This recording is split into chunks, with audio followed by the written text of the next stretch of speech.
some of the schools in the city of Newark are succeeding academically, but some are not. If you are elected, how would you help the schools who are not exceeding academically to shadow the ones who are? That's a good question. That's an excellent question because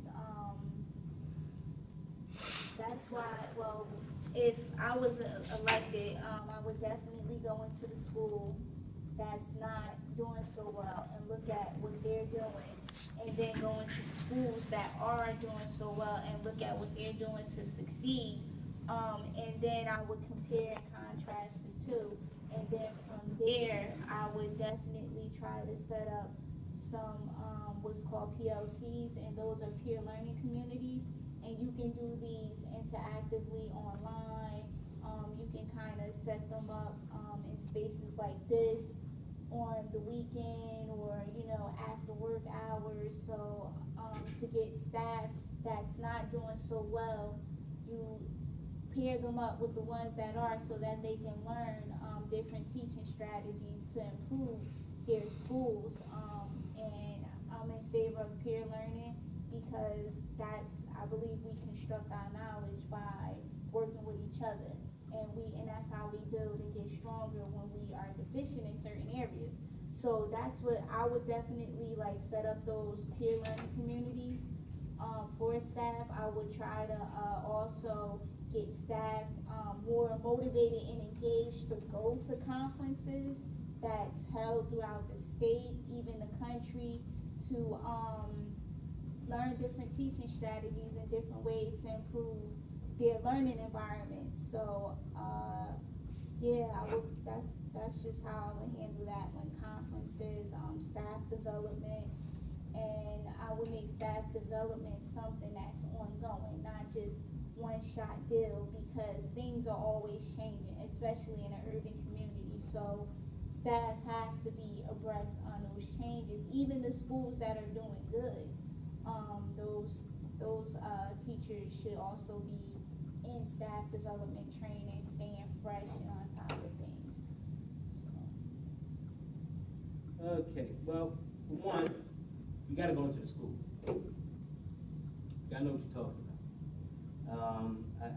I love the question, but the fact of the matter is, unfortunately, our board members fall short on this due diligence, and that's just actually walking into the building. You got to talk to the administrator. You got to get a feel how the administrator works. If they are an effective administrator, because despite popular opinion, if the head of your ship is not effective, your ship might be lacking in a whole lot of areas. Tour the building, look at the teaching, what's going on with the teaching, do a little bit of background history on the school. Is it resourced, is it well resourced? Do they have the funds to bring in teachers? Are the classrooms overcrowded? Is the facilities dilapidated where you got the ceiling falling down, you got roaches running across the desk, you got rats coming out, the crawl space crawling out the vents? Because if you don't think that the physical conditions of the building won't affect the education, you're surely mistaken. So you got to look at those things. You also need to look at what's going on in the community. Look at the social issues going on. Find out what's going on. You might have had a murder right on the corner of the school. If you don't think that's not going to affect the learning environment, you're sadly mistaken.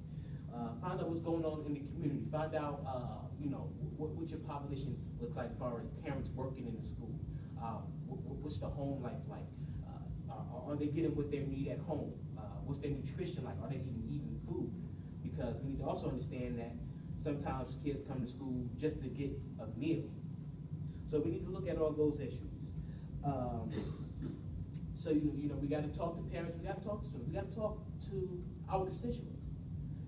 You know, and again, unfortunately, some of our board members fall short of doing that. And I'm glad Ms. Thompson, brought up staff development. And if we're going to have staff development, it needs to be staff development. Not a day where the students don't come to school and the teachers come in and grade papers off and work on lesson plans. If we're going to have staff development, we need to really develop our staff.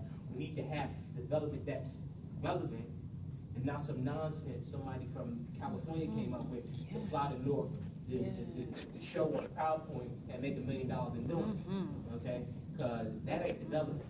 That's a waste of time and money. So we need to look at all those issues in a school that's underperforming versus a school that's performing well. That school might have its resources. The administrator could be one of the best people in there, come in at 6 o'clock in the morning, don't leave it until 6 the next morning. You might have some well-dedicated staff members who are master teachers, who are well-experienced, who are well-certified, who are well-educated, and you might have the teacher ratio to 15 to 1 in the school building. So those are things that you have to look at in judging that and trying to work to improve the conditions of the school. Thank you very much for your responses. We're gonna have one more question, and then we're gonna move on to closing remarks. This question came from a parent again. Are you in support of Cammy Anderson policies? Would you agree with them? Do you not agree with them? Do you think she must go? Are you willing to fight for the children of Newark? You wanna take that first? Sure. I do not agree with Ms. Anderson's policies because they do not include the citizens of the community of Newark.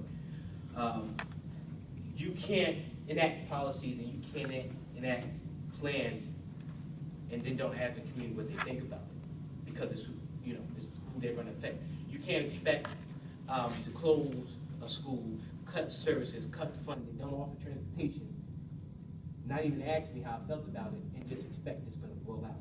So I don't support the policies. I'm definitely willing to fight for the students. My background has proven that, but also my commitment. I don't really like to talk about some of the stuff I've done because I feel like I'm being selfish, but it is what it is. I've been a firm fighter against Ms. Anderson's policies. We protested against her. We brought petitions and complaints against Ms. Anderson. I believe she must go. That's why I'm working with community advocates and parents and students who are signing petitions daily to have her removed, because we cannot simply work with Ms. Anderson, who refuses to meet with the community. And if you refuse to work with us, then unfortunately you're not right for us, and we're going to ask you to politely please gather your belongings and proceed to the exit. Okay, Mr. Jackson pretty summed it up. I can't really support a person that doesn't support the community or the environment that they work in. It just isn't logical to me. So I do believe that we need another superintendent, someone that's gonna mesh with the community and actually be a good fit, so that there's some synergy and collaboration going on between her, the advisory board, and even the community leaders, to the point where everybody has a common goal to provide quality education to our children and to improve the city. So, yeah, if we have somebody that really doesn't want to be here,